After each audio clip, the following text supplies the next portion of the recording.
Olá, pessoal! O tema da aula de hoje é balanço de energia. Ao final dessa aula, eu espero que vocês consigam conceituar alguns princípios do balanço de energia e simular a elaboração de balanços de energia em equipamentos. Bom, na aula passada, eu mostrei essa mesma representação genérica de uma operação unitária, né? O enfoque era no balanço de massas. Então, eu disse, por exemplo, que numa operação unitária vão entrar matérias-primas, né? E vão sair dessa operação unitária alguns produtos, subprodutos e alguns resíduos, né? Que saem na forma de perdas. Mas numa operação unitária, geralmente a gente tem também a troca de energia. Então, entram nessa operação unitária calor e trabalho, né? Que são formas de transferência de energia, e a energia contida nas matérias-primas, né, a energia interna dessas matérias-primas. E sai da operação unitária a energia que é perdida para o ambiente e a energia que continua contida nesses produtos. Né? Então, a mesma representação que a gente faz para o balanço de massas é uma representação simplificada, mas a gente também utiliza para o balanço de energia.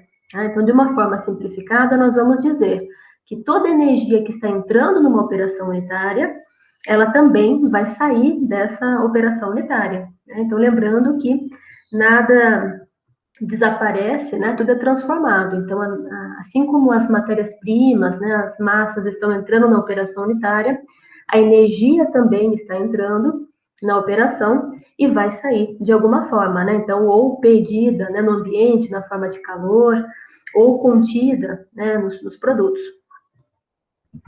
Bom, então começando, falando então de algumas aplicações do balanço de energia, né? As aplicações elas são próximas às aplicações realizadas para o balanço de massas também, né? Só que agora o enfoque é para a parte energética, né? Para o consumo de energia, para o quanto de vapor que é produzido, né? A partir, por exemplo, da queima de um combustível numa caldeira e assim por diante. Então, o balanço de energia ele é utilizado para checar dados do processo, aferir eficiência, né, do ponto de vista energético, calcular o consumo de vapor e de água em equipamentos, né, como trocadores de calor. Então, vários equipamentos, várias operações unitárias, ocorre a transferência de energia, principalmente em trocadores de calor. Então, nós vamos falar bastante de pasteurizadores, evaporadores, esterilizadores, né, como as autoclaves, elas são trocadores de calor.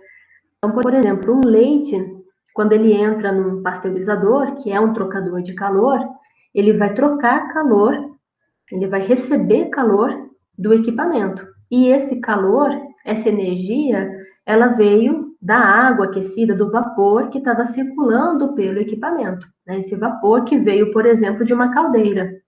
Então, a gente pode calcular o consumo de vapor e de água, né? No caso do pasteurizador, a gente tem a água de refrigeração depois, né? O alimento ele é aquecido em contato, né, com o equipamento, onde está circulando o vapor, e depois ele vai ser resfriado. Né? Também, pelo contato com o equipamento, ele vai ceder calor para a água que está circulando na parte interna do equipamento. Então, ele é um trocador de calor, o pasteurizador é um trocador de calor. E a gente pode, a partir do balanço de energia, calcular o consumo de vapor, de água para fazer o resfriamento desse leite, desse suco, né, do alimento que está entrando no trocador de calor. Eu posso utilizar o balanço de energias também para projetar equipamentos, por exemplo, a capacidade de um trocador de calor. Né? Hoje a gente vai falar mais para o final da aula de como projetar um evaporador. Claro que, né, considerando uma forma bem simples, né, de pensar no projeto de um evaporador, mas considerando o balanço de energia para fazer a estimativa desse equipamento. Né? E projetar e especificar a unidade de processamento. Né? Então, por exemplo, ao conhecer o calor que deve ser trocado pelo leite para ser aquecido no pasteurizador, a gente pode calcular, por exemplo, o consumo de energia numa unidade de processamento de leite. Então, é uma das aplicações de balanço de energia. Coloquei, então, um lembrete de que na maior parte dos processamentos na indústria de alimentos, haverá alguma troca térmica em alguma etapa. Né? É muito raro uma indústria de alimentos onde não haja alguma troca térmica, alguma troca de energia. Então, é imprescindível a gente realizar o balanço de energia e conhecer os princípios do balanço de energia. Bom, então, entre os princípios de conservação, a gente tem a definição, primeiro, do que é energia interna. A energia interna, que a gente representa, né, pela letra U, ela é o total de energia de um sistema. Então, é como se fosse o conteúdo energético, né, daquele sistema. E ela é composta por dois tipos de energia. A energia cinética, que é a energia produzida pelo movimento das moléculas, né, que compõem aquele sistema, aquele alimento, e pela energia potencial. A energia potencial, ela é aquela energia relacionada com o trabalho exercido por uma massa para deslocá-la em um campo gravitacional. É energia que pode ser armazenada em um sistema e transformada em energia cinética, em energia de movimento. Então, um exemplo que é muito comum para a gente tentar entender o que é energia potencial é o arco e flecha. Então, se eu tenho um arco, né, eu vou colocar a flecha e vou movimentar esse arco para trás, né, nesse movimento que eu faço, eu estou incorporando energia, né, essa energia que é uma energia que está armazenada, vai ficar armazenada na flecha. A hora que eu soltar esse arco, essa flecha vai utilizar essa energia para se movimentar. Né? Então, é uma energia que é armazenada em um sistema e transformada em energia cinética. É um exemplo, então, de energia potencial. No caso da indústria de alimentos, a gente tem energia que é fornecida em um bombeamento, para, por exemplo, você movimentar, né, aquele fluido numa tubulação. Então, uma bomba, por exemplo, à medida que ela está bombeando, né, então ela está transformando, ela está incorporando, né, cedendo essa energia para o fluido, né, aumentando essa pressão, então, desse fluido, até o momento em que ele vai, então, com essa energia, conseguir se deslocar, né, do local de menor pressão, né, do local de maior pressão para o local de menor pressão. Então, essa energia potencial é essa energia que ela vai sendo armazenada no sistema até que ele consegue, né, transformar essa energia em energia cinética, energia de deslocamento, de movimento. Então, a energia interna, o conteúdo, né, energético de um sistema, é composto por esses dois tipos de energia, a energia cinética e a energia potencial. E a energia interna, ela pode variar por conta de mudanças, por exemplo, na temperatura, né? Então, a gente fala, por exemplo, do calor sensível, que é a energia que a gente vai fornecendo, né, para um alimento, para um fluido, para haver o aumento de temperatura, né? A energia interna ela também pode variar por conta de uma mudança de fase, né, que a gente fala de calor latente, né? Então, uma água que vai passar para o estado de vapor, a gente tem que fornecer calor para que haja, fornecer energia, né, para que haja essa mudança de fase, então, o calor latente. E a energia também, ela pode variar por conta de alguma estrutura química da molécula, né, que passou por alguma reação. E a energia de um sistema, ela é trocada por meio de calor e de trabalho. Geralmente, a gente fala da energia como sinônimo de calor, né? Mas a energia, ela pode transferir, né? Ela pode trocar calor e também trabalho. Então, o que seria o calor? O calor é a energia que é transferida em função de uma diferença de temperatura. Então, se eu puser, né, duas substâncias que estão a temperaturas diferentes, quando elas são colocadas em contato, vai haver, então, a transferência de energia até que haja um equilíbrio na temperatura, né? A temperatura das duas substâncias se iguale num determinado período. Então, essa transferência de energia para que haja essa equalização da temperatura é chamada de calor. Então, a transferência de calor de um fluido quente para um fluido frio em trocador de calor, né, é um exemplo. Então, a gente fala muito de troca térmica, né, troca de calor, transferência de calor em equipamentos como um pasteurizador, um evaporador, tachos, né, que são utilizados para produção de doces, né, como doce de leite, doce de frutas. E a gente chama esses equipamentos de trocadores de calor, justamente porque existe essa transferência de calor, essa transferência de energia para tentar igualar a temperatura, né, dos produtos. Bom, existe também, então, a transferência na forma de trabalho. Trabalho é a energia que é transferida como resposta à aplicação de qualquer força que promove um deslocamento. Então, essa força pode ser uma força mecânica, pode ser uma força elétrica, uma força de eixo, como, por exemplo, numa bomba, né? Pode ser de escoamento. Então, os exemplos mais clássicos que a gente tem, né, para o trabalho é a compressão ou expansão de um gás em um equipamento, né? E um rotor de uma bomba, por exemplo, né? Um eixo no sistema de agitação, que a gente acabou de estudar, né, nas aulas passadas, né? A agitação, o bombeamento. Então, sempre tem um rotor, né, um eixo, que é ligado ao motor. Então, o fluido ele vai receber energia na forma de trabalho. Ele recebe essa energia que vai impulsionar, vai promover o deslocamento desse fluido.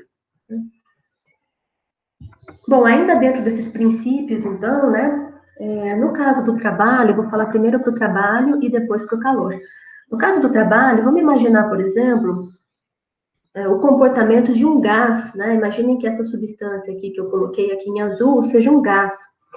E esse sistema aqui composto por esse gás, ele está sofrendo uma pressão externa, tá? Esse gás, para ele expandir, né, imagina que ele está aqui numa tubulação, para ele expandir, ele precisa vencer essa força aqui dessa pressão externa. Imagina, por exemplo, aqui que seja um pistão, né, uma bomba de pistão, ela tem um pistão que se desloca. Esse pistão está comprimindo esse gás, mas esse gás ele está tentando expandir. Então, para ele expandir, ele precisa vencer essa força de pressão aplicada, essa pressão externa. Tá? Se ele conseguir vencer essa força aqui da pressão externa, ele vai expandir. Nesse momento aqui de expansão, o que acontece com as moléculas aqui do gás? Essas moléculas, elas ficam mais dispersas, elas se afastam, né? Elas interagem menos. Se elas interagem menos, a energia interna diminui. Então, a gente fala que quando o sistema aqui considerando o gás aqui, né, ou pode ser um alimento, né, quando o sistema ele realiza trabalho, deslocamento sobre o meio externo, sobre essa força aqui, né, essa pressão aqui do meio externo, a energia interna diminui. Então, imagina um gás que está lá comprimido, ele conseguiu vencer, ele realizou trabalho, ele acumulou energia para conseguir vencer essa resistência do pistão e ele se expandiu. Ao se expandir, as moléculas ficam mais afastadas e a energia interna do sistema é menor. No caso contrário, né, então, se essa pressão externa aqui ela é maior e ela comprime ainda mais esse gás, se esse gás ele é comprimido, eu aumento essa pressão externa aqui sobre o sistema, sobre o gás.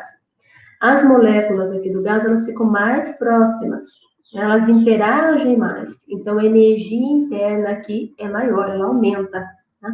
Então, a gente fala que quando o meio externo ele realiza um trabalho sobre o sistema, a energia interna aumenta. Então, se eu só falasse para vocês, quando o sistema realiza trabalho sobre o meio externo, a energia interna diminui. Quando o meio externo realiza trabalho sobre o sistema, a energia interna aumenta. Fica mais difícil da gente conseguir entender, né? Mas se a gente pensar num gás, né, fazendo esse movimento de expansão e como as moléculas internamente se comportam, e depois esse mesmo gás no movimento de compressão, e como essas moléculas internas aqui se comportam, a gente consegue entender essa energia interna, né, que é representada aí pela energia cinética e potencial, como é que ela se comporta, se ela diminui ou se ela aumenta. O mesmo comportamento que eu falei aqui para o trabalho se aplica também para o calor. A situação é muito semelhante. Então, quando o sistema ele fornece calor para o meio externo, a energia interna dele diminui. Quando o sistema aqui considerando o alimento, né? Quando ele recebe calor do meio externo, a energia interna aumenta. Para calor é muito simples, né? A gente já consegue identificar bem, né? Quando a energia interna aumenta ou diminui. Para trabalho é que é um conceito que muitas vezes a gente já não consegue fazer uma associação prática. Por isso que pensar nesse caso do gás que expande e que comprime pode facilitar o entendimento. Então, aqui no caso do calor, com o aumento da temperatura, a energia cinética das moléculas aumenta. Lembra que a gente sempre fala isso, desde lá da viscosidade, da concentração, que a gente sempre menciona isso, né? Quando a gente aumenta a temperatura, a energia cinética das moléculas aumenta. Então, as moléculas, elas se agitam mais, e com isso o volume, inclusive, né, se expande, né, por conta desse movimento das moléculas. Bom, outro conceito que é importante para a gente entender, então, o balanço de energia é a entalpia. Entalpia, geralmente, a gente representa pela letra H. A entalpia é essa energia interna que a gente vem falando, né? Que é a energia cinética e a energia potencial das moléculas, né, de um alimento. Mas a entalpia também combina a pressão e o volume. Então, ela é entalpia interna somada com o produto da pressão e do volume. Tá? A pressão e o volume, elas representam o trabalho de escoamento, o trabalho do fluxo, como a gente definiu o trabalho agora, né? Essa energia necessária para deslocar. Então, um exemplo assim que eu posso mencionar é no caso do aquecimento do leite, por exemplo, no pasteurizador. Né? Então, imagina que o leite ele está passando pelo pasteurizador, a gente está tentando manter, né, a pressão constante, então, nesse pasteurizador, e vai ocorrer, então, a transferência de calor, como a gente já vem comentando, né, que o pasteurizador é um trocador de calor, mas também ocorre a transferência de trabalho. Porque o que a gente pode pensar? Né? Com o aquecimento do leite, as moléculas, elas vão se agitar. Né? Então, as moléculas se agitam, elas se deslocam, né? E isso provoca um aumento do volume. Então, ocorre um trabalho de expansão, né? No caso aqui do leite, que está no pasteurizador. Então, é esse trabalho de expansão, é esse trabalho de fluxo, de movimento a uma determinada pressão que é considerado uma entalpia. Então, a entalpia, ela é a soma da energia interna daquele alimento e mais esse trabalho que existe de fluxo, de movimentação, que é representado pelo produto da pressão vezes o volume. No caso do leite, que nem do pasteurizador que eu falei, eu dei esse exemplo porque ele é um pouco mais próximo da nossa realidade na indústria. Mas para líquidos, esse produto de pressão e volume, ele não é tão significativo como é, por exemplo, para gases. Né? Então, quando a gente tem a movimentação, né, tá pensando na transferência de calor e de trabalho para gases, aí é muito importante a gente considerar como entalpia, além da energia interna, esse produto da pressão e do volume. No caso de líquidos, né, por mais que o líquido, que o leite, né, ele tenha as moléculas agitadas, essas moléculas se desloquem, o aumento do volume que é provocado, que é esse trabalho de expansão, ele não é um aumento tão absurdo, significativo, tão expressivo, né, para a gente considerar na fórmula da entalpia. Tanto é que quando a gente for falar de trocadores de calor, a gente vai trabalhar com entalpia, basicamente desconsiderando a pressão e o volume, tá? Para simplificar os cálculos. Mas só para vocês entenderem, então, o que é esse conceito de entalpia, né? Que ele envolve a energia interna e como essa energia, então, se comporta, né, num sistema, numa dada pressão e num dado volume. Bom, então a variação de entalpia, ela está relacionada com as trocas de energia, né, de um sistema. Então, trocas, seja de calor ou seja também de trabalho. Em geral, a gente fala variação de entalpia somente como variação de calor, mas também envolve variação de trabalho. É toda aquela energia, então, que pode ser fornecida ou removida de um sistema na forma de calor e na forma de trabalho. Então, um exemplo aqui da água, né? Vamos aquecer a água até formar vapor. Então, a entalpia, ela vai ser formada por dois tipos aqui de energia, né? Aquele calor que é necessário para elevar a temperatura da água até a temperatura de saturação, e o calor que é cedido para a água para que ela se torne vapor. Então, no primeiro caso, o que é esse calor necessário para elevar a temperatura da água até a temperatura de saturação? Então, imagina que a água está a 10 graus e eu quero ferver essa água. Então, essa primeira entalpia, essa primeira energia necessária, é o calor que eu vou ter que transferir para essa água, para ela elevar a temperatura, né, dos 10 graus iniciais até chegar naquela temperatura próxima à temperatura de ebulição, quer dizer, a temperatura de saturação. A água está quase toda pronta, né? Ela já está preparada para mudar de fase, para passar para a fase de vapor, mas ela ainda está na forma líquida. Então, esse primeiro calor aqui seria o calor sensível, aquele que a gente vai fornecendo, aquela energia que a gente fornece para o alimento, né, para a água, para mudar a temperatura, tá? Mas sem alterar a fase.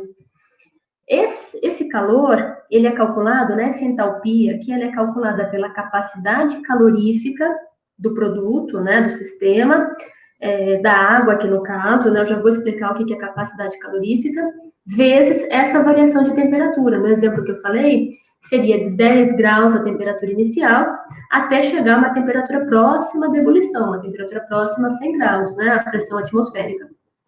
Então, essa seria a entalpia aqui para a gente chegar na saturação, tá? Próximo aí da mudança de fase.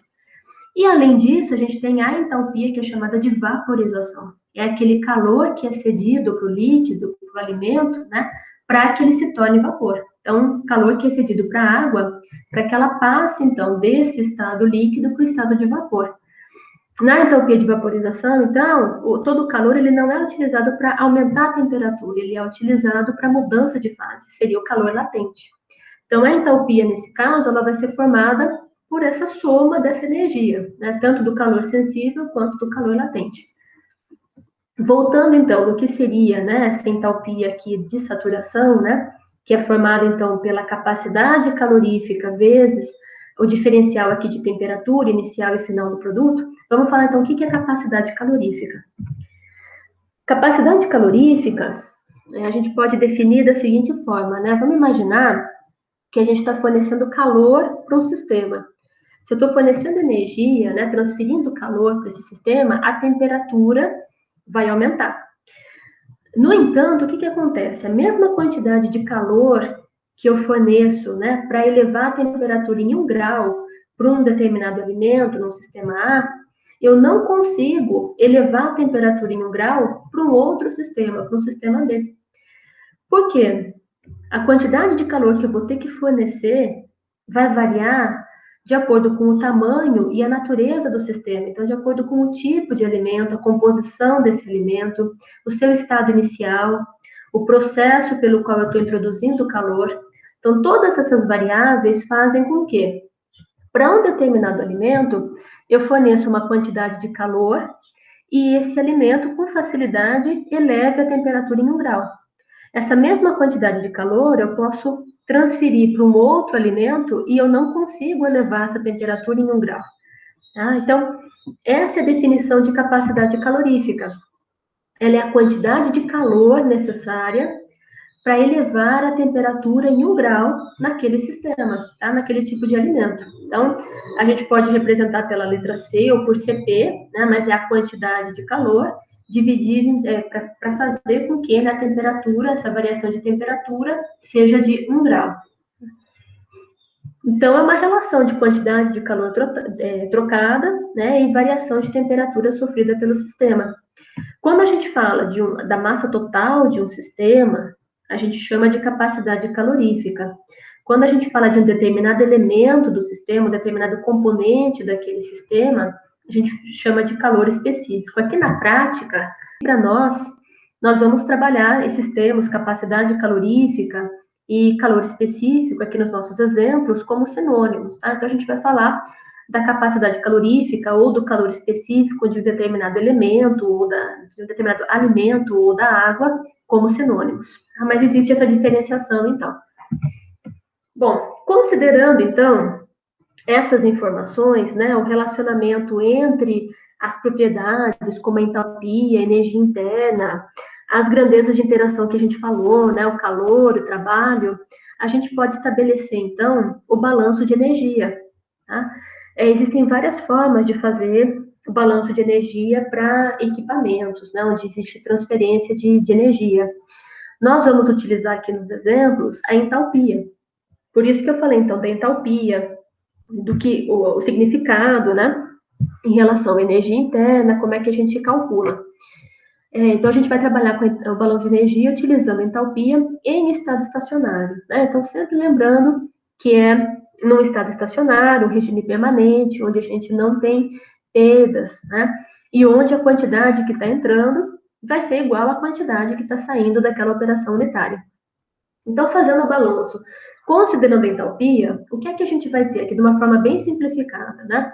Vamos pensar aqui num determinado equipamento, que pode ser, por exemplo, um trocador de calor, né? Um pasteurizador, um evaporador, um tacho de camisa de vapor, que a gente já vai falar mais para frente. Pode ser uma caldeira, que a gente vai falar logo na sequência.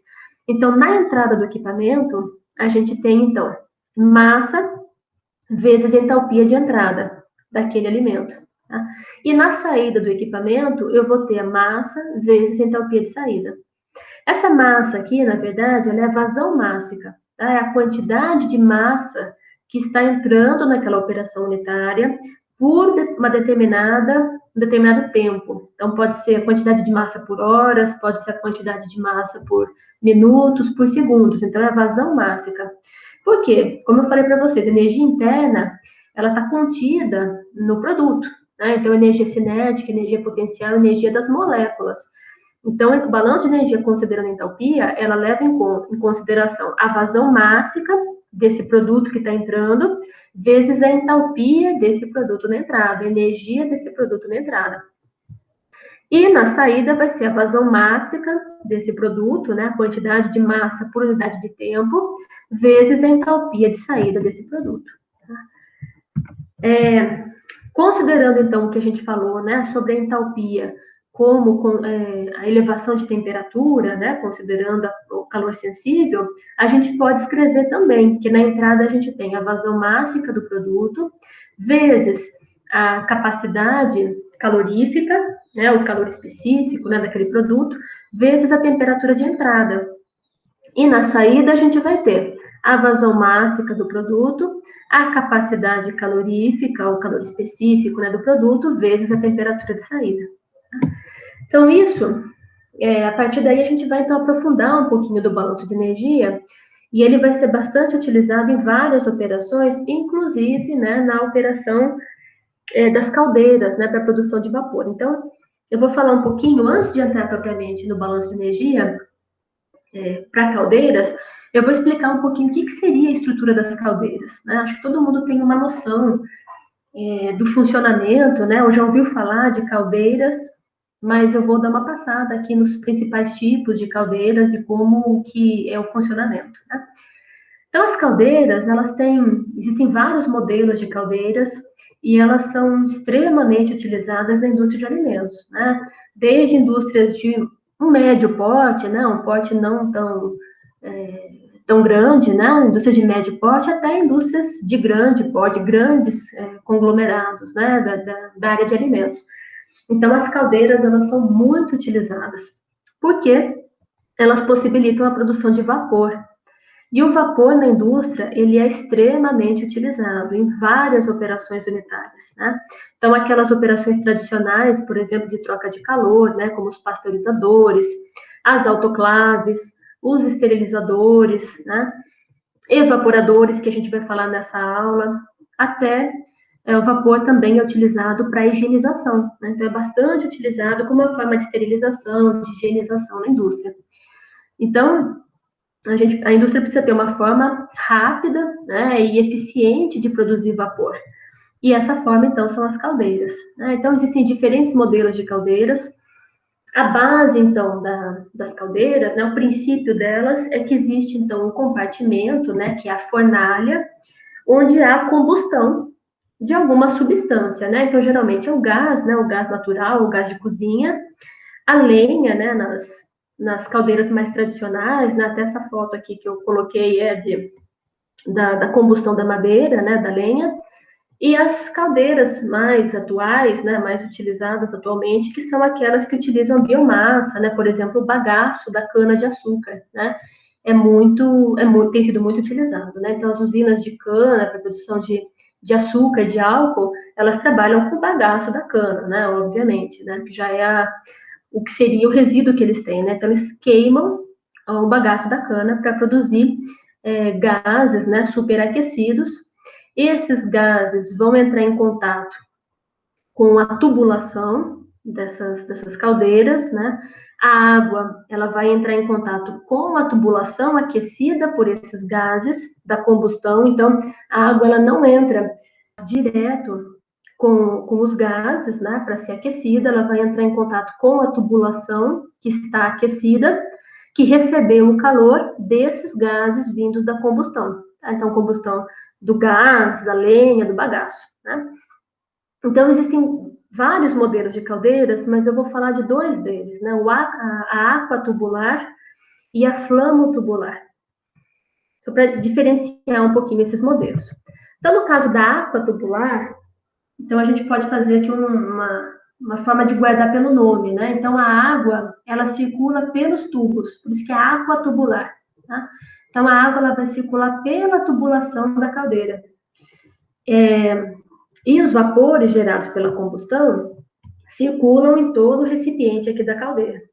Então, aqui, por exemplo, né, a gente tem uma representação aqui, onde a gente tem, então, a combustão, né, seja de gás, seja de lenha, seja do bagaço, né?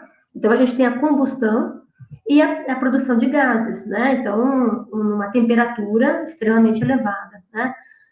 Quanto maior aqui a pressão, né, dentro da caldeira, maior a temperatura, né? Então, esses gases, eles estão circulando aqui pelo interior da caldeira, e a água aqui do reservatório, ela vai circular no interior da tubulação. Então, a caldeira é cheia de tubos, né? E a água circula no interior dessa tubulação, tá? A água entra em contato com a tubulação que está aquecida, que foi aquecida, né, pelo contato com os gases aqui vindos da combustão. Essa água, então, ao entrar em contato com a tubulação aquecida, ela recebe esse calor, vai aumentando de temperatura até chegar na temperatura de vaporização e formar o vapor. Então, esse tipo aqui de caldeira, a aquatubular, a água que vai circular no tubo, na tubulação. Os gases ficam, então, circulando por fora aqui, né, no recipiente interno aqui da caldeira. Esse tipo de caldeira, ela tem uma elevada capacidade de produção de vapor, então, mais do que 7 toneladas de vapor por hora. Ela é geralmente utilizada, esse modelo geralmente é utilizado em grandes indústrias, né? Porque elas são bastante eficientes, mas elas têm um custo inicial mais alto. Geralmente, eu vou deixar até um vídeo para vocês verem, né, o funcionamento dessa caldeira. Ela é uma caldeira gigante, né? Em geral, ela tem uma produção super alta, né? Mais do que 7 toneladas aí de vapor por hora. Chega até temperaturas superiores a 450 graus, né? Então, a temperatura interna é super alta, e a limpeza dos tubos é mais simples do que da flama tubular, pode ser feita automaticamente. Então, ela é uma caldeira considerada mais eficiente e com uma capacidade maior de produção de vapor do que a caldeira flama tubular. Só que ela também tem um custo mais elevado, ela é utilizada por grandes indústrias. Então, aqui, mais uma vez, o esquema, né, então, da caldeira, a água circulando, então, pelo conjunto de tubulações, né, na parte interna aqui, e os gases, então, circulando toda aqui a parte interna aqui da caldeira, tá, e vão sair para cá. Então, aqui eu deixei no YouTube um vídeo para vocês verem o funcionamento dessa caldeira, é muito impressionante, né, porque olhando, assim, as representações aqui nos esquemas, não dá a dimensão do que é uma caldeira desse tipo numa indústria de grande porte. Então, assistam o vídeo para vocês conseguirem entender, né, a dimensão que tem isso. E existe a caldeira flamo-tubular. A caldeira flamo-tubular é muito utilizada na indústria de alimentos, tá? Então, a diferença dela, então, vamos de novo pelo nome, né, flamo-tubular. Então, os gases aqui da combustão é que circulam pela tubulação, tá? Então, os gases aqui circulam pela tubulação aqui da caldeira, e na parte interna, no reservatório interno, aqui a gente tem a água. De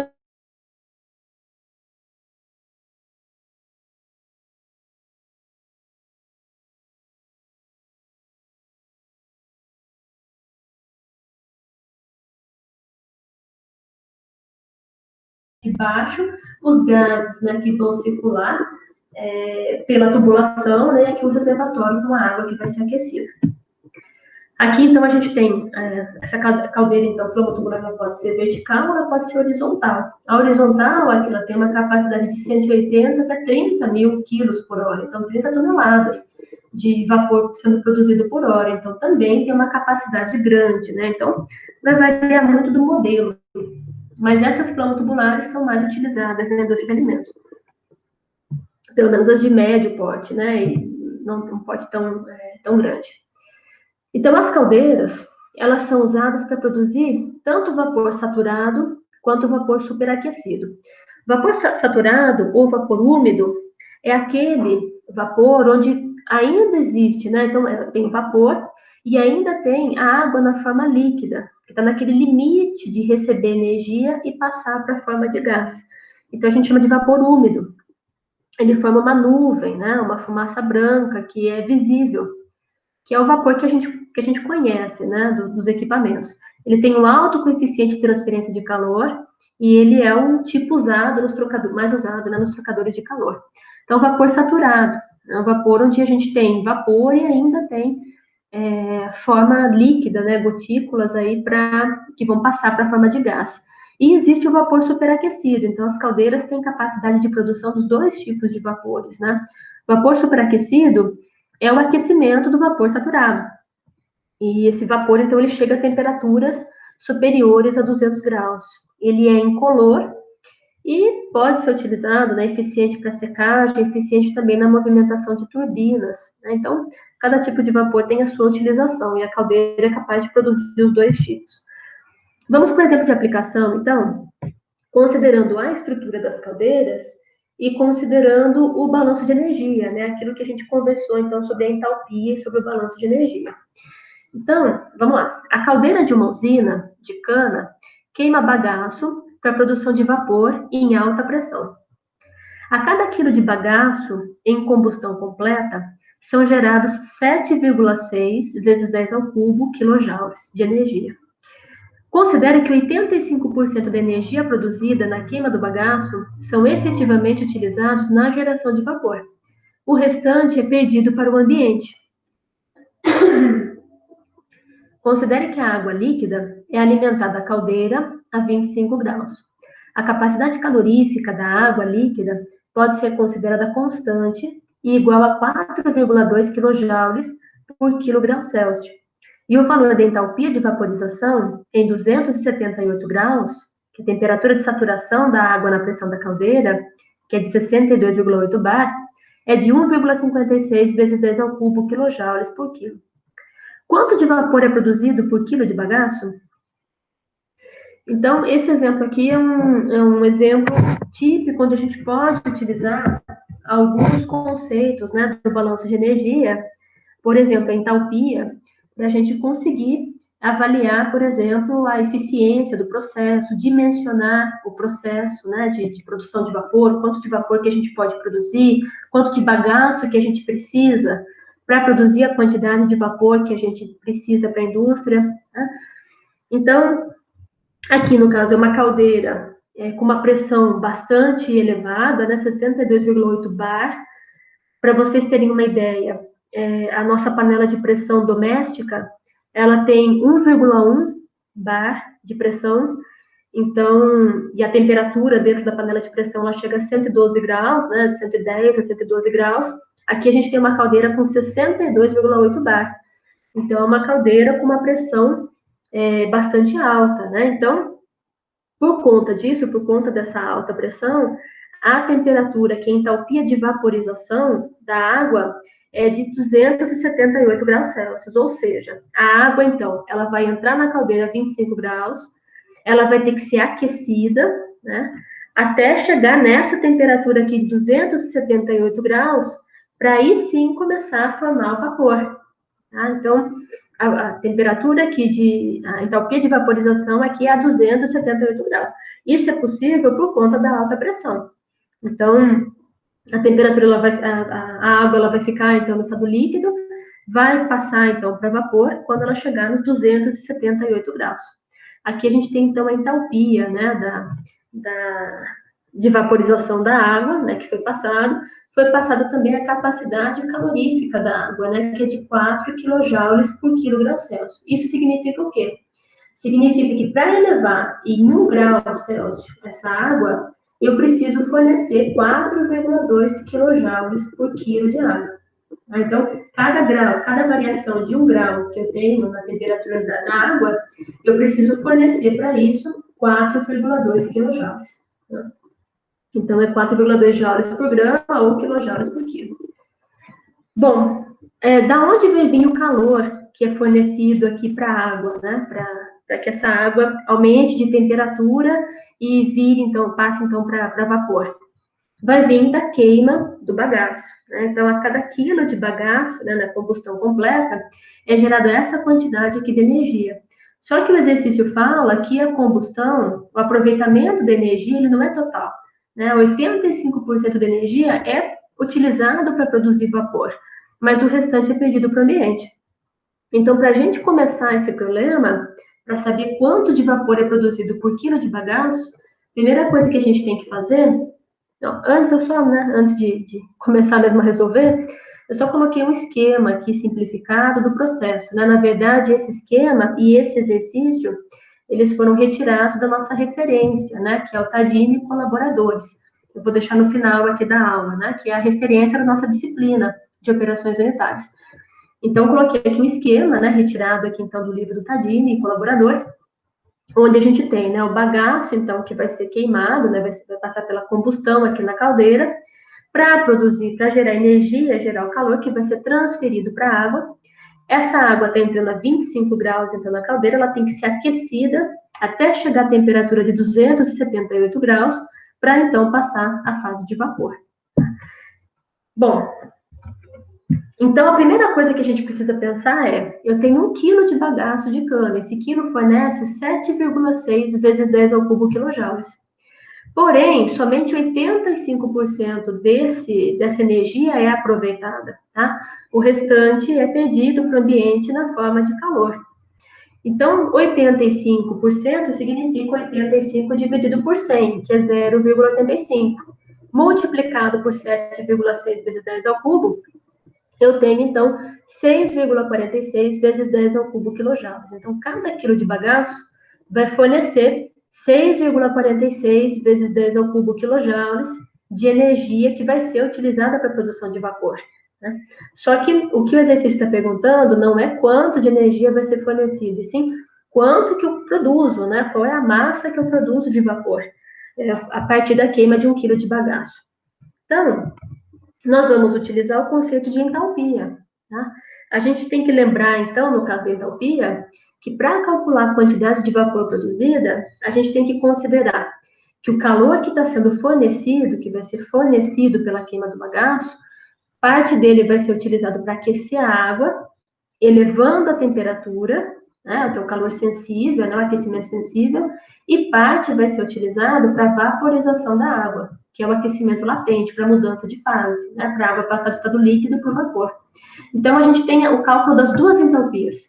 A entalpia até a gente chegar naquele ponto de saturação, que é a do calor sensível, e a entalpia de vaporização, que é para a transformação da água do estado líquido para vapor. A entalpia de vaporização, ela já foi dada no exercício. O que a gente precisa calcular é a entalpia da água líquida, para ela chegar até esse ponto de saturação, onde ela está querendo passar para o estado de vapor. Bom, para calcular, então, essa capacidade, né, essa entalpia, a gente tem, então, que a entalpia é a capacidade calorífica da água, vezes a temperatura final, menos a temperatura inicial. A capacidade calorífica da água, o exercício deu, é 4,2. Isso quer dizer o quê? Para cada grau Celsius que eu vou aumentar da temperatura, eu preciso fornecer 4,2 kJ, tá, por quilo de água. E aí eu vou multiplicar pela diferença de temperatura, o quanto que eu quero elevar essa temperatura da água. Ela vai passar de 25 graus para 278. Então, a entalpia é de 1.062,6 kJ por quilo.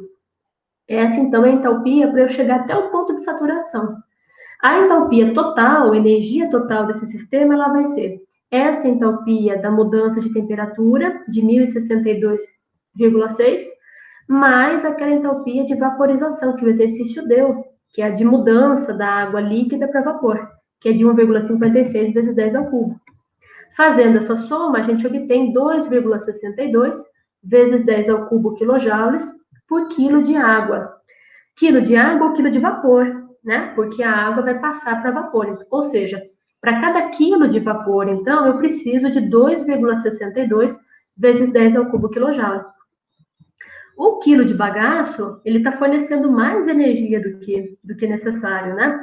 Ele está fornecendo 6,46 vezes 10 ao cubo quilojoule.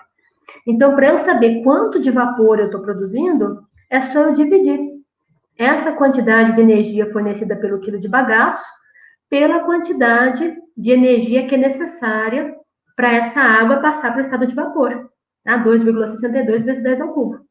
Dividindo, então, 6,46 vezes 10 ao cubo, que é a quantidade de energia fornecida pelo bagaço, por 2,62 vezes 10 ao cubo, que é a quantidade de energia, né, necessária para 1 quilo de água passar para vapor, eu vou ter, então, 2,47. 2,47 é a quantidade de quilos de vapor que são produzidos, tá? Então, quase 2,5 kg de vapor. Então, com isso, eu posso dizer, né, que para esse tipo de caldeira, trabalhando nessa pressão, nessas características de temperatura inicial da água, né, eu tenho que, para cada quilo de bagaço que for queimado, né, que for feita a combustão na caldeira, eu vou conseguir produzir 2,47 kg de vapor. Então, eu utilizei o conceito de entalpia, o conceito de balanço de energia, para conseguir estimar, né, a produção, né, o quanto de vapor é produzido numa caldeira. Bom, vamos fazer um outro exemplo, então. Nesse exemplo, a gente vai misturar um pouquinho do balanço de energia e do balanço de massas. Então, vamos lá. Eu tenho um vapor de água superaquecido. Então, lembra que o vapor superaquecido, ele pode ser produzido na caldeira, né? Pode ser produzido em caldeiras, tem uma temperatura bem mais alta, né? E também é produzido a uma pressão mais alta. Então, o vapor de água superaquecido é uma pressão de 200 bar, a uma temperatura de 500 graus e uma vazão de 10 kg por segundo, com uma entalpia de 3.238,2 kJ por quilo. Ele vai ser misturado num aquecedor de água a um fluxo de água líquida a 20 graus e 100 bar. Então, com uma pressão menor e com uma temperatura menor, né, com uma entalpia de 93,3 kJ por quilo. Obtém-se com isso o vapor saturado a 100 bar com entalpia de 2.724,7 kJ por quilo. Qual a vazão necessária para o fluxo líquido? Então, eu sempre gosto de fazer uma representação, né, para a gente conseguir entender melhor o que está acontecendo. Então, eu tenho aqui no sistema, né, um aquecedor de água, de abastecimento, né, aberto. O que está entrando nesse sistema? Está entrando duas correntes. A primeira é o vapor superaquecido, que ele está, então, a uma temperatura de 500 graus, tá? 200 bar de pressão. E eu sei a vazão mássica dele, quanto de massa que está entrando por segundo. Está entrando 10 quilos, né, desse vapor por segundo do equipamento.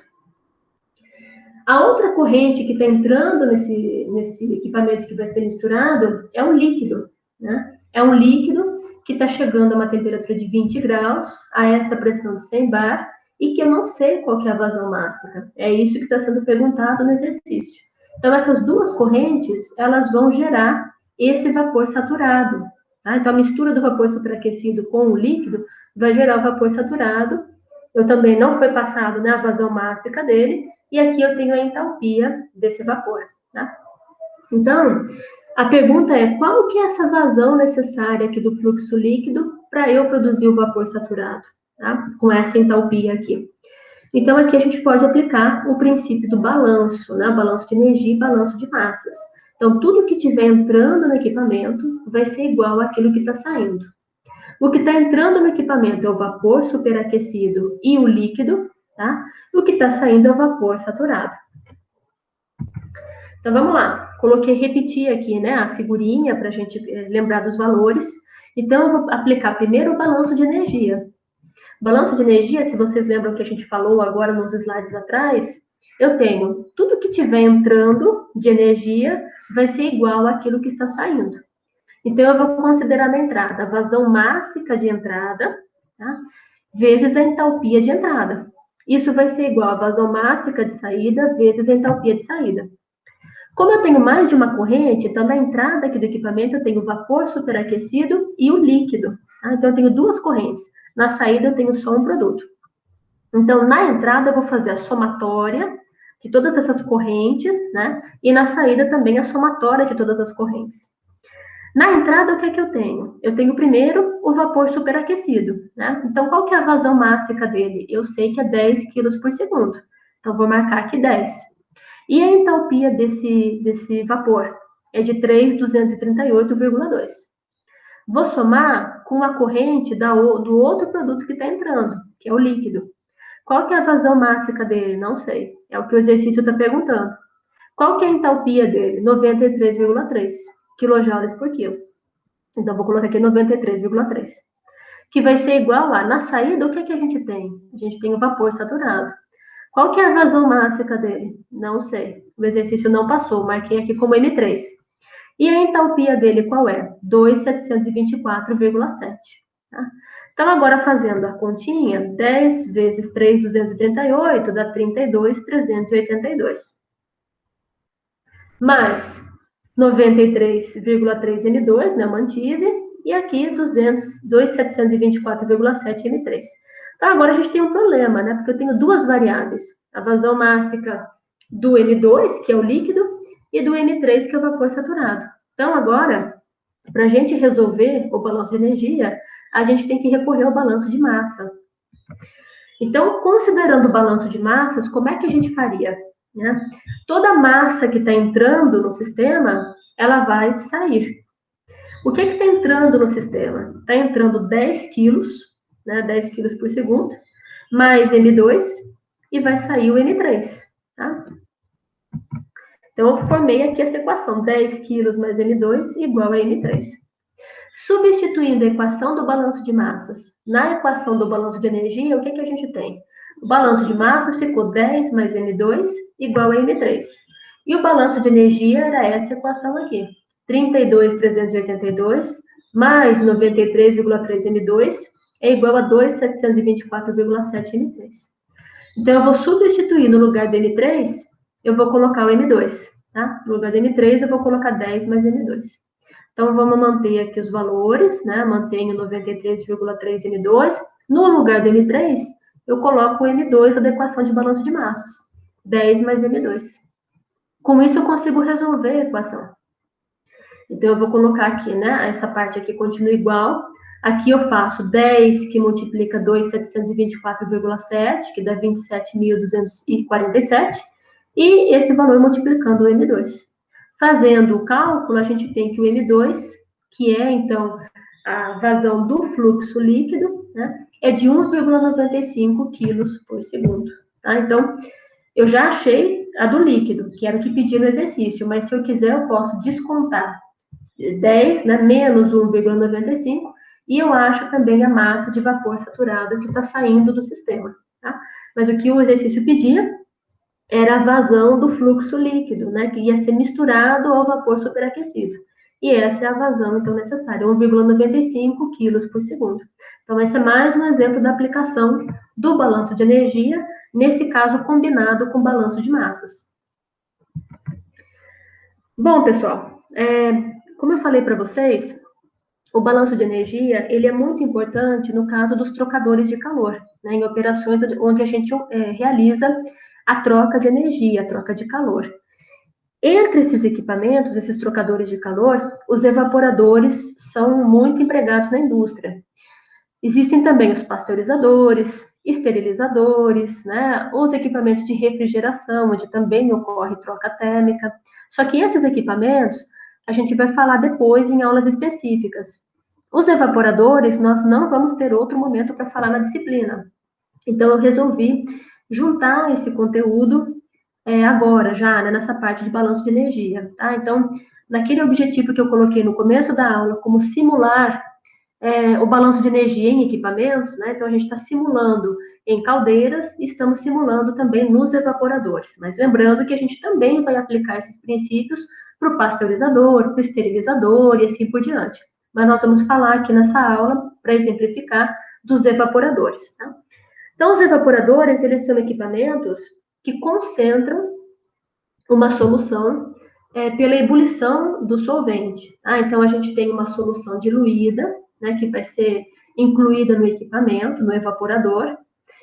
Pela troca, então, esse fluido, né, essa solução diluída, quando ela entra em contato, né, com a parede do equipamento aquecida, né, essa temperatura do alimento vai aumentando até chegar ao ponto, então, em que, no caso da água, né, essa temperatura chega a um ponto onde vai ocorrer a evaporação, a ebulição. Tá? Então, o solvente geralmente é a água, no caso dos alimentos, né? Ele evapora, a gente vai concentrando essa solução diluída, vai ficando uma solução concentrada. Tá? Então, o princípio é, a solução concentrada, ela tem um soluto que não é volátil. Ela vai ficando cada vez mais concentrada, à medida que vai passando o tempo de contato com o evaporador, né, com a parede aquecida, e o vapor, então, a água vai sendo perdida, né, no equipamento na forma de vapor. Então, os evaporadores, eles são muito utilizados na indústria, né, seja na produção de doces, né, então doce de frutas, doce de leite, ou na concentração de alguns produtos, né, então, por exemplo, a gente tem a concentração de leite, né, por exemplo, para ser previamente, ele vai ser concentrado para depois ser utilizado para a produção do leite em pó, por exemplo. Suco de frutas, né? Então é muito comum a evaporação ser utilizada nos sucos de frutas para a gente obter um suco concentrado.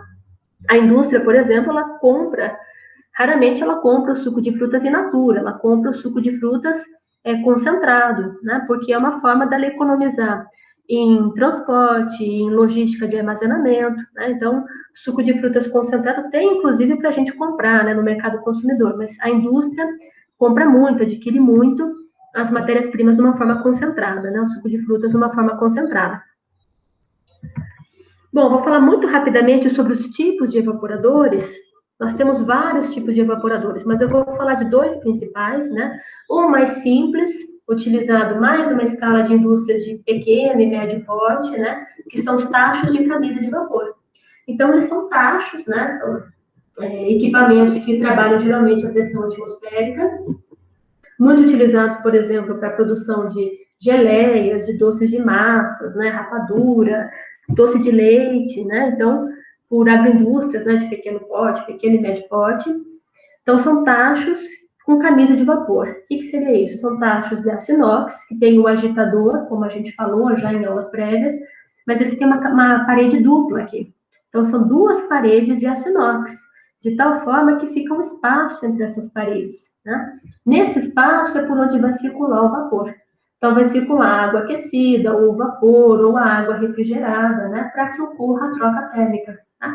Então, nessa a gente fala de um tanque, né, por exemplo, um tanque encamisado, ou um tacho encamisado, né, um tacho com camisa de vapor. A camisa de vapor é essa parede dupla aqui, por onde vai circular o vapor. O vapor vai transferir calor para a parede, né, do equipamento, e esse alimento aqui na parte interna do equipamento, ao entrar em contato com a parede aquecida, ele recebe esse calor. Esse calor, então, vai aquecendo, né, vai levando a temperatura desse alimento até chegar num ponto em que a água evapora. E aqui, no caso do vapor que está entrando no equipamento, à medida que ele vai transferindo calor, ele, né, vai perdendo temperatura até se condensar. Então, o condensado aqui ele é retirado também do equipamento. Então, esse é um equipamento com baixo investimento inicial, né? Ele não é tão eficiente na troca térmica quando comparado a outros modelos de evaporadores, mas ele também é muito utilizado, né? E o princípio de troca de calor é o mesmo, né?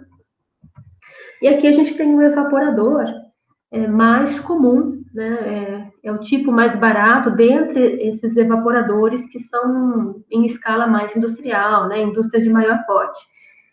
Então, estou mostrando aqui o evaporador de tubo vertical longo, tá? Mas existem vários tipos de evaporadores nesse mesmo modelo, né? Nesse mesmo princípio de funcionamento, né? Mas com modelos diferentes. Então, aqui nesse caso, os tubos, que eu já vou explicar, são longos. Existem evaporadores que têm tubos curtos. Esses tubos são verticais. Existem evaporadores que têm tubos horizontais. Nesse caso aqui, a alimentação ela vem de baixo para cima do evaporador. Existem evaporadores em que a alimentação vem de cima para baixo. Aqui também o vapor vem de cima para baixo, existem evaporadores em que o vapor vem de baixo para cima. Então, o que muda nos evaporadores é isso, é o layout deles. Alguns equipamentos são mais para produtos mais sensíveis, outros a temperatura, outros para produtos mais viscosos, mas o modelo básico do evaporador é esse, né? Então, a gente tem um equipamento, né, onde a gente tem a circulação de vapor. O vapor ele pode circular na parte interna da tubulação ou ele pode circular aqui na parte interna do equipamento, fora dos tubos. Tá? Então, se o vapor circular na parte interna do tubo, como nesse caso aqui, o alimento vai circular na câmara, na parte de fora aqui dos tubos, porque nunca existe contato do alimento com o vapor. Tá? Então, aqui no caso, o vapor ele vai circular pela tubulação aqui do equipamento, né? À medida que ele transfere calor para a parede do equipamento, ele fica condensado, né? Ele diminui a temperatura e volta para a fase líquida, e é retirado aqui do equipamento. O alimento, ele vai ser bombeado aqui por baixo nesse modelo. Ele vai entrar em contato com os tubos que estão aquecidos pela presença do vapor, né? Esse alimento, ao entrar em contato com essa parede aqui, esse tubo, ele recebe calor, a temperatura vai aumentando até que exista a vaporização. Então, aqui, isso ocorre em velocidade muito rápida, o alimento está sendo bombeado, ele passa rapidamente por esses tubos. Nessa parte aqui de cima, existe um defletor, né? Ele é o separador aqui da fase líquida, né, do produto, que não vaporizou, está concentrado, que vai ser retirado aqui pela parte de baixo do equipamento, e o vapor, né, que está sendo liberado do alimento, vai ser recolhido aqui pela parte de cima do equipamento. Tá? Então, desse jeito, você tem a separação do concentrado e do vapor. Esses tubos aqui do equipamento, eles têm um comprimento de 6 a 11 metros nesse modelo aqui, mas isso que varia de evaporador para evaporador. Deixei um vídeo aqui no YouTube que mostra o funcionamento de um evaporador de tubo vertical longo, né, desse mesmo tipo que eu mostrei para vocês. Tá? Então, como eu falei, né, existem vários tipos de evaporadores. O objetivo aqui da aula não é detalhar, né, todos esses tipos, mas só para vocês saberem o que varia, então, desse que eu expliquei para vocês, mais industrial, é a posição dos tubos, se é horizontal, se é vertical, a circulação do produto, se é forçado, se é uma circulação natural, né, se esse fluxo é ascendente ou descendente, se os tubos têm um comprimento longo ou médio, a localização do vapor, se é dentro do tubo ou se é fora do tubo, né, e a localização dos tubos. Então, a escolha do evaporador vai depender do tipo de produto que você vai processar, se é um produto mais sensível ao calor, se é um produto mais viscoso e assim por diante. O que interessa para nós aqui, então, nesse momento, né, dessa aula, é o exemplo, né, de um balanço de massa e de energia nesse tipo de equipamento, né, de um trocador de calor. Então, aqui eu vou falar primeiro do balanço de massa, sempre considerando, então, o estado estacionário, e depois eu falo do balanço de energia. Então, aqui, o que a gente tem no evaporador, né, no equipamento como esses dois que eu mostrei para vocês, seja um equipamento mais industrial, seja um tacho com camisa de vapor, né? Então, aqui a gente tem o equipamento, a gente tem uma solução diluída que está entrando nesse equipamento e que ela precisa ser concentrada. À medida que essa solução ela entra aqui no equipamento, né, ela pode circular por fora dos tubos ou por dentro dos tubos internos, né? Mas ela vai entrar em contato com o calor vindo do vapor saturado, tá? E vai, então, perder água na forma de vapor, e à medida que ela vai perdendo água, ela vai se concentrando. Então, a gente tem na entrada do equipamento a solução diluída e o vapor saturado. Todo o calor que vai ser transferido, ele vem do vapor saturado. Esse vapor, à medida que ele transfere calor, ele se condensa. Então, o ciclo do vapor o vapor saturado entra, transfere calor e vem para o condensado. A solução diluída, ela recebe calor. A solução diluída, ela recebe calor. Esse calor, então, faz com que a água evapore, parte da água evapore, então tem o vapor produzido. E à medida que ela vai perdendo vapor, ela vai se concentrando. Como é que a gente faz, então, o balanço de massa desse equipamento? Primeira coisa a massa da solução diluída, né, o que está entrando aqui no equipamento diluído, vai ser igual à massa da solução concentrada mais a massa do vapor produzido. Tudo que estiver entrando na solução diluída, ela vai ser depois perdida na forma de vapor e vai formar a solução concentrada. Então, essa é a primeira equação do balanço de massas. Outra equação que a gente também pode fazer é A massa do vapor saturado vai ser igual à massa do vapor condensado, porque o vapor saturado ele vai perder energia, mas a massa dele vai ser a mesma do condensado. E outra equação que a gente pode estabelecer é que a massa da solução diluída, aqui tudo é vazão mássica, tá, gente? É massa por unidade de tempo. Eu estou colocando aqui o M só para facilitar. A massa da solução diluída vezes a concentração dessa solução diluída vai ser igual à massa da solução concentrada vezes a concentração da solução concentrada. Essa equação aqui ela é muito importante para a gente resolver os problemas. Então, aqui, a massa da solução diluída ela vai ser maior do que da solução concentrada. Só que a concentração dela é menor. Aqui, a solução concentrada, a concentração é maior, porque parte da água foi perdida na forma de vapor. Só que a massa da solução concentrada é menor. De tal forma que, se eu multiplicar a massa pela concentração do diluído, vai ser igual a massa e a concentração do concentrado. Tá? Então, esse é o balanço de massas. E o balanço de energia? Como é que a gente pensa o balanço de energia num equipamento como um evaporador? Então, também estamos considerando um estado estacionário, né, onde as perdas térmicas são desprezíveis, e estamos considerando que o solvente aqui, o que vai ser produzido, é a água, né, que vai ser produzida na forma de vapor, né, vai ser convertida na forma de vapor, ao receber o calor. Bom, então, o que a gente tem no balanço de energia? A gente tem que o que está entrando, o que está fornecendo calor, né, no sistema? É aqui o vapor saturado, tá? Então, é o vapor saturado que está perdendo calor, né, transferindo calor para a solução diluída. Então, a gente vai ter que, no caso do vapor, vai ser o fluxo de massa, né, então a vazão mássica, aquele M, vezes a entalpia desse vapor. Como esse vapor ele já está na forma de vapor, a entalpia que a gente vai considerar é a entalpia do vapor de aquecimento, tá? A entalpia de vaporização. Não existe mudança de temperatura aqui, né? Porque ele já está na forma de vapor.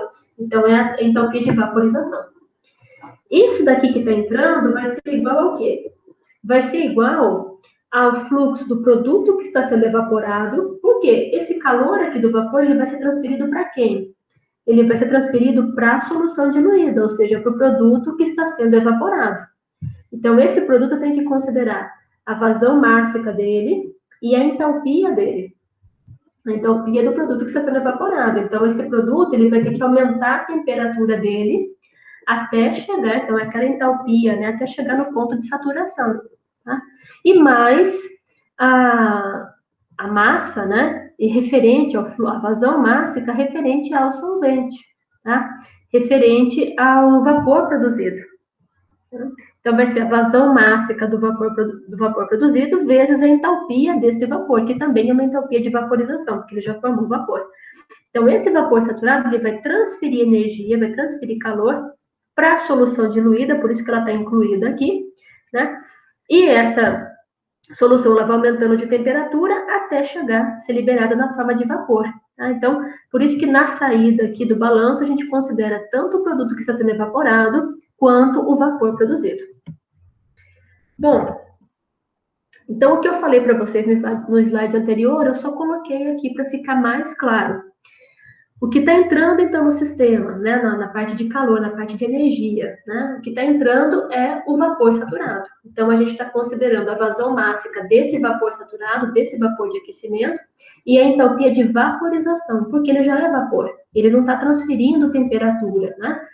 Ele não está transferindo calor para aumento de temperatura, ele já está na forma de vapor. Então, a entalpia de vaporização. Do outro lado, esse vapor, esse calor, ele está indo para onde? Ele está indo para o produto que está sendo evaporado. Esse produto ele vai ter que aumentar de temperatura. Então, eu estou considerando a vazão mássica dele, vezes o calor específico desse produto, né, a capacidade calorífica, vezes a diferença de temperatura. A diferença de temperatura vai ser o produto final, que é o produto concentrado que a gente obtém, e o produto inicial, que é o produto diluído, mais o vapor que está sendo produzido.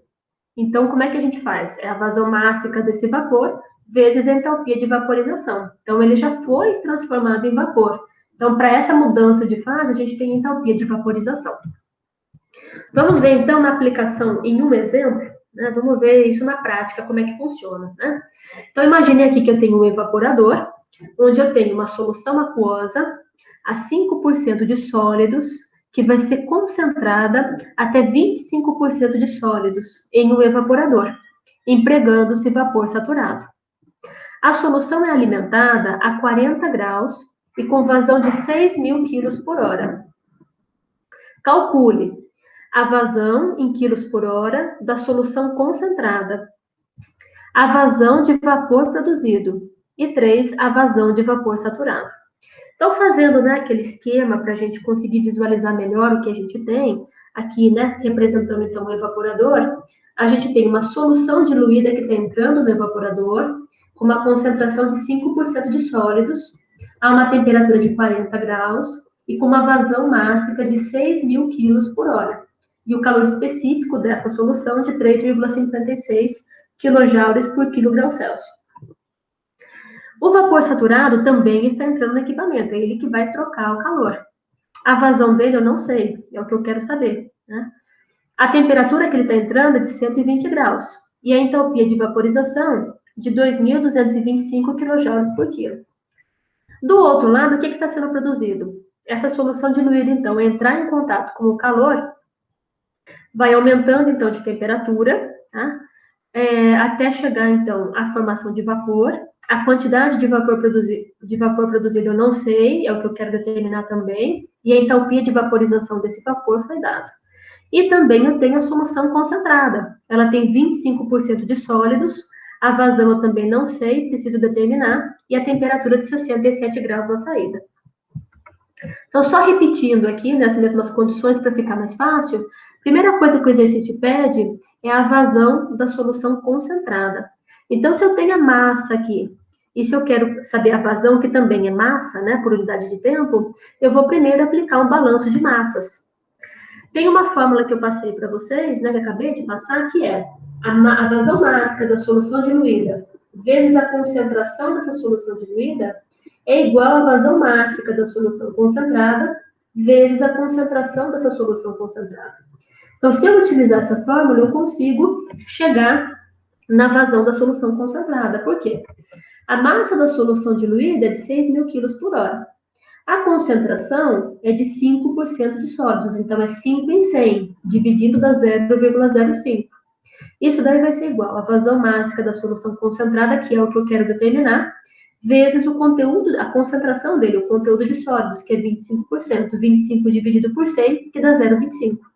Então, fazendo as contas, 6.000 vezes 0,05 dividido por 0,25, eu vou obter que a vazão máxima da solução concentrada é de 1.200 quilos por hora.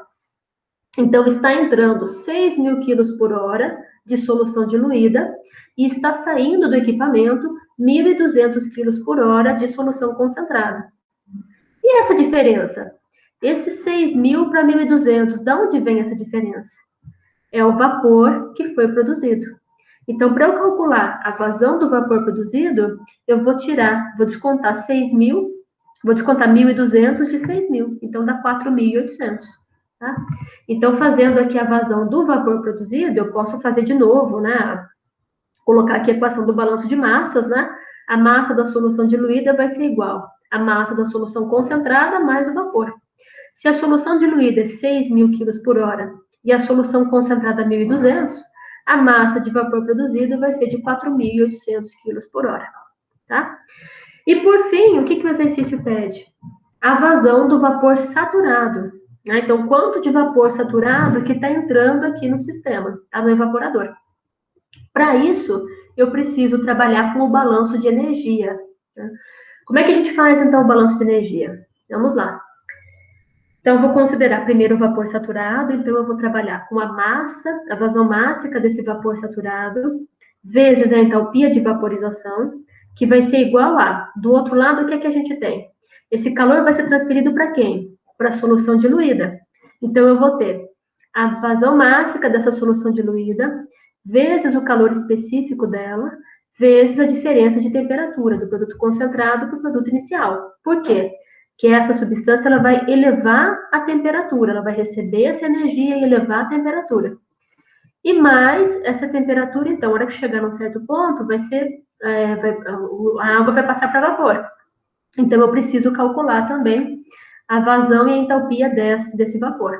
Então, vai ser a massa do vapor produzido vezes a entalpia de vaporização.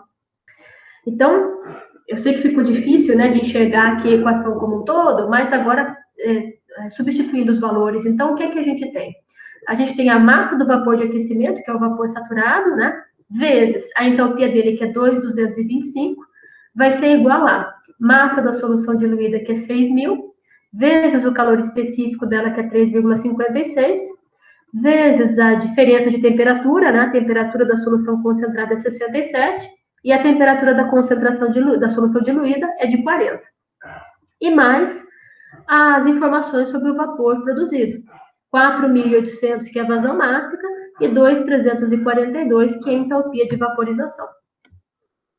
Fazendo, então, essa conta, a gente vai chegar, então, aqui é só uma questão de cálculo mesmo, né? Nós vamos chegar a uma produção de 5.311,6 quilos por hora de vazão de vapor saturado. Tá? Então, a quantidade de vapor que está entrando no evaporador para conseguir concentrar o produto é de 5.311 quilos por hora.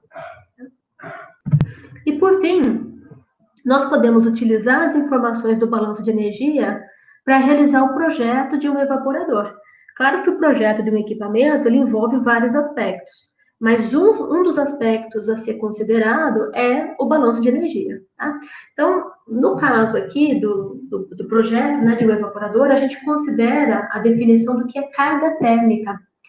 Carga térmica, que a gente chama de Q, é a taxa de transferência de calor, né, de energia na forma de calor, entre os fluidos quente e frio no trocador.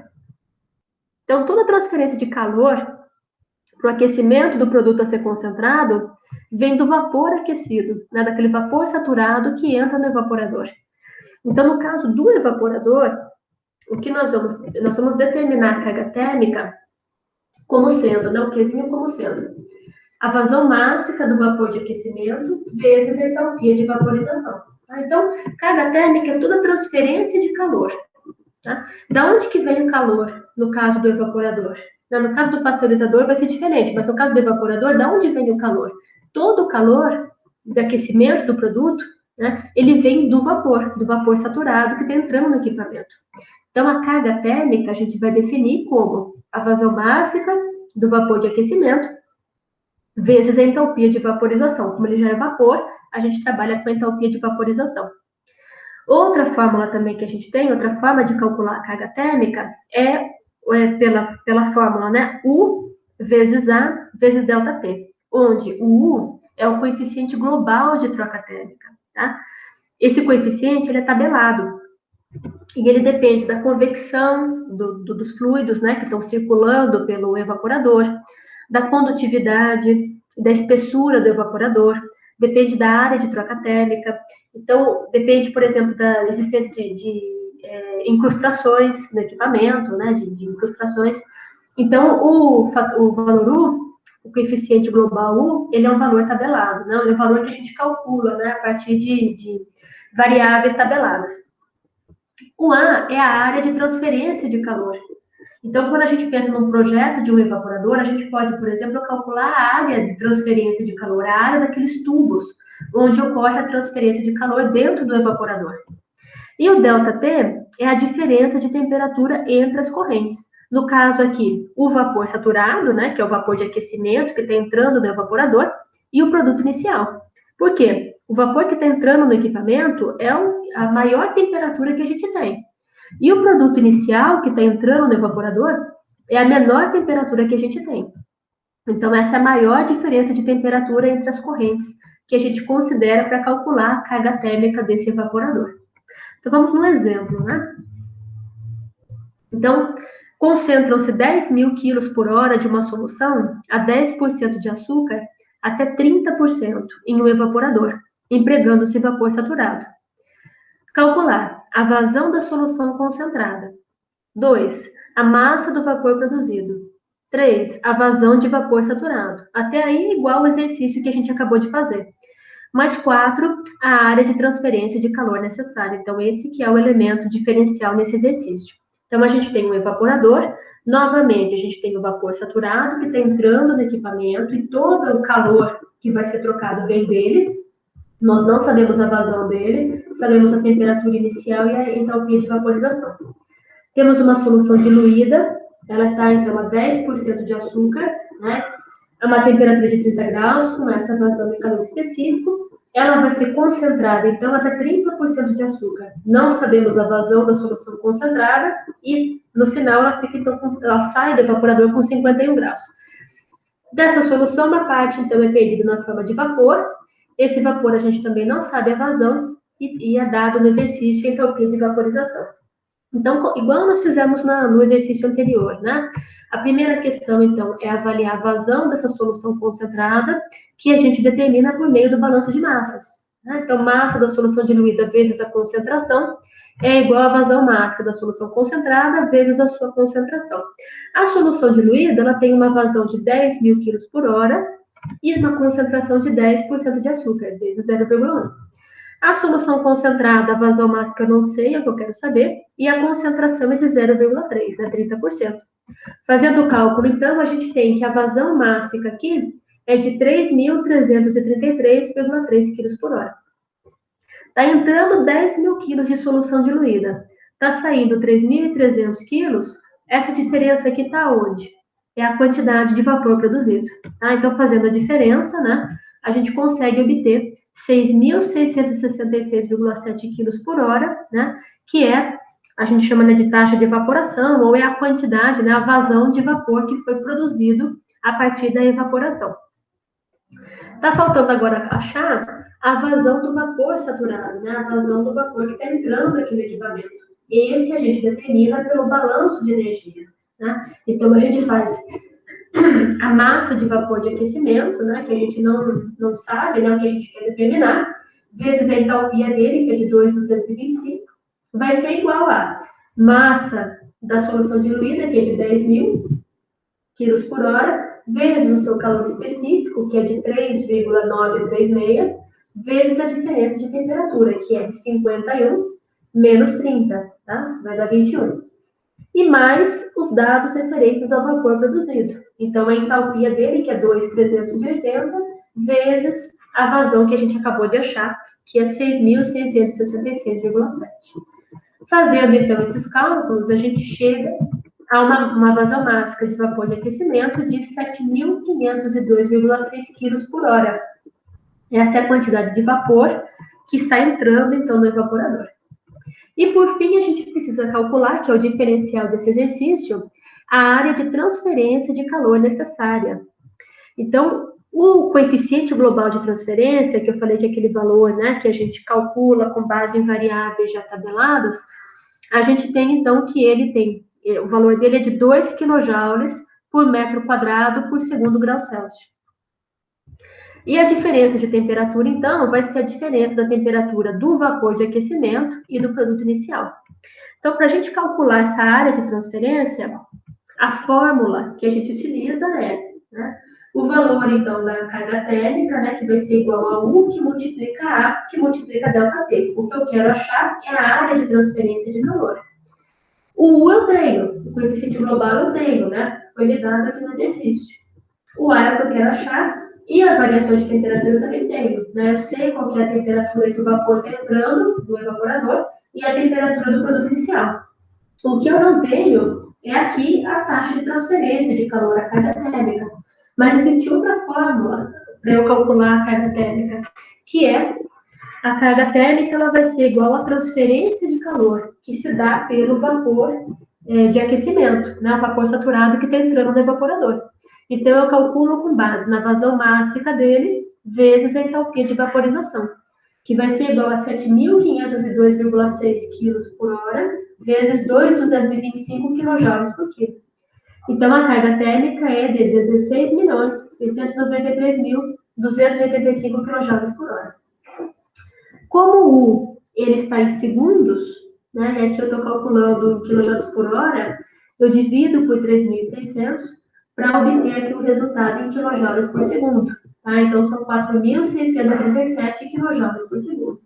Sabendo agora, então, o coeficiente de carga térmica, eu volto nessa fórmula anterior, para conseguir achar a área de transferência de calor necessária. Então, essa fórmula vai ser o Q, né, que representa 4.637 kJ por segundo, vai ser igual ao valor de U, que é 2 kJ por metro quadrado segundo grau Celsius, vezes a área, que é o que eu quero determinar, vezes a diferença de temperatura. O vapor de aquecimento está entrando a 112 graus e o produto inicial entrou com uma temperatura de 30 graus. Fazendo os cálculos, eu tenho que a área, então, desse evaporador, daqueles tubos onde existe a troca térmica, precisa ser de 28,3 metros quadrados. Tá? Então, esse é o mínimo, né, de área, né, de transferência de calor que eu preciso para obter um produto concentrado e a quantidade de vapor produzido desejado. Tá? Então, esses são exemplos de como nós podemos utilizar o balanço de energia para estimar valores, né, eficiência de processos, dimensionamento de equipamentos, né? Então, aqui a gente deu o exemplo de caldeiras e de evaporadores. Nas próximas aulas, né, em aulas mais para frente da disciplina, nós vamos falar de pasteurizadores, nós vamos falar dos esterilizadores, e aí voltaremos a esses conceitos aqui do balanço de energia e de massa. Tá? Então, as referências que eu utilizei para esse vídeo, né? Então, a gente tem as duas referências da nossa disciplina, né, de operações unitárias, e temos também outros vídeos que são interessantes no YouTube, que trazem esses princípios iniciais aí do balanço de energia e trazem também informações sobre as caldeiras. Então, agora, com base nessas informações, nessa videoaula, vocês podem realizar os exercícios que estão lá no NEAD. Bom trabalho!